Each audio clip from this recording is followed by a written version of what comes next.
Covid oblige, c'est en petit comité qu'élus, associations patriotiques et forces vives ont commémoré samedi dernier la victoire du 8 mai 1945 au monument aux morts de Romba.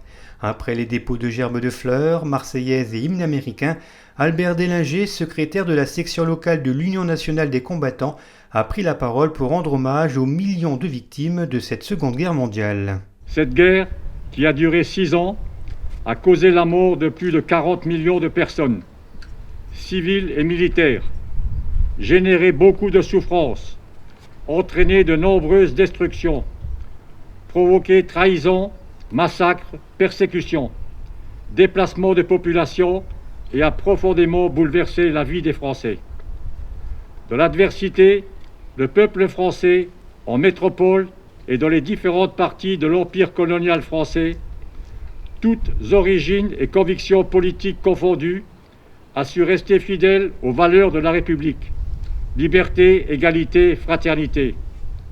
Il s'est engagé dans les unités combattantes sur tous les théâtres d'opération ou dans les mouvements de résistance intérieure face à un ennemi sans pitié. Le retour à la paix, ce 8 mai 1945, a été pour la France le point de départ vers une nouvelle ère, marquée par l'effort de reconstruction de notre pays, la menace de la guerre froide, le début de la construction de l'Europe et l'amorce de la décolonisation de son empire, avec son lot inévitable de succès, de drames et de rancœurs. Nous n'avons pas à rougir d'être Français, soyons fiers de notre passé. Ayons une lecture réaliste, assumée, décomplexée et constructive de l'histoire de notre pays.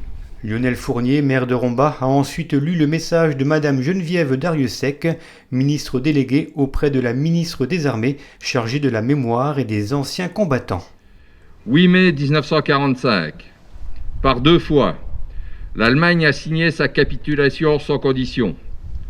Pour l'Europe, la délivrance est là. La guerre est finie. Enfin, après tant de souffrances et de désolation, après tant de d'espérance et de luttes acharnées. Même les épreuves les plus douloureuses ont une fin. Même les tempêtes les plus dévastatrices s'achèvent. Une joie bouleversée emplit les cœurs. Les drapeaux ornent les fenêtres. Les embrassades se noient dans la liesse populaire.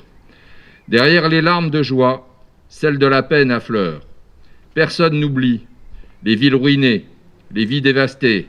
Personne n'oublie que l'humanité a payé le plus lourd tribut de son histoire. Notre monde en fut à jamais changé. La Seconde Guerre mondiale est une rupture pour notre civilisation qui se sait, encore davantage, fragile et mortelle.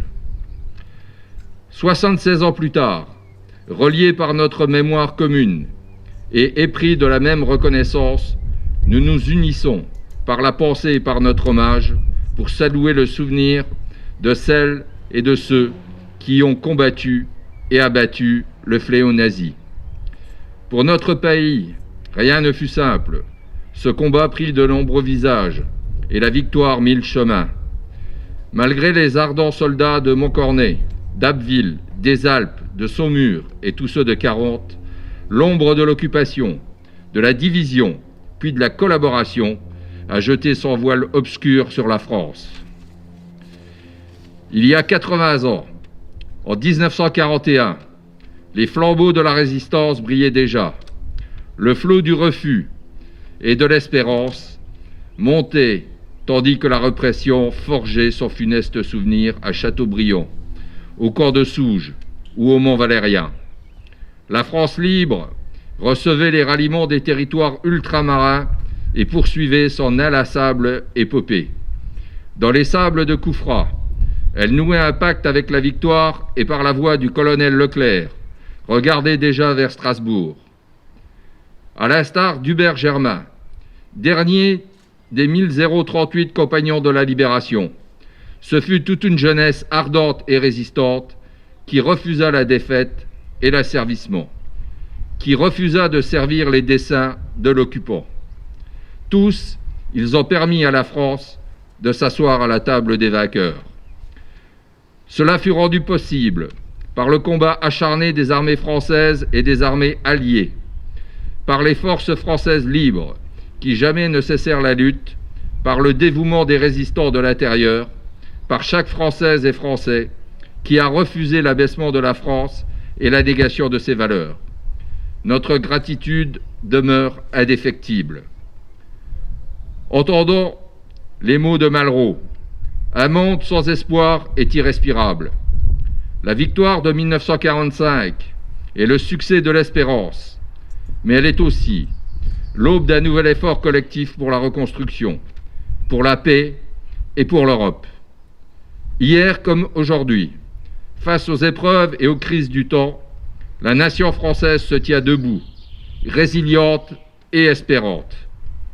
Unie et solidaire, souvenons-nous de l'adversité surmontée et de la liberté reconquise.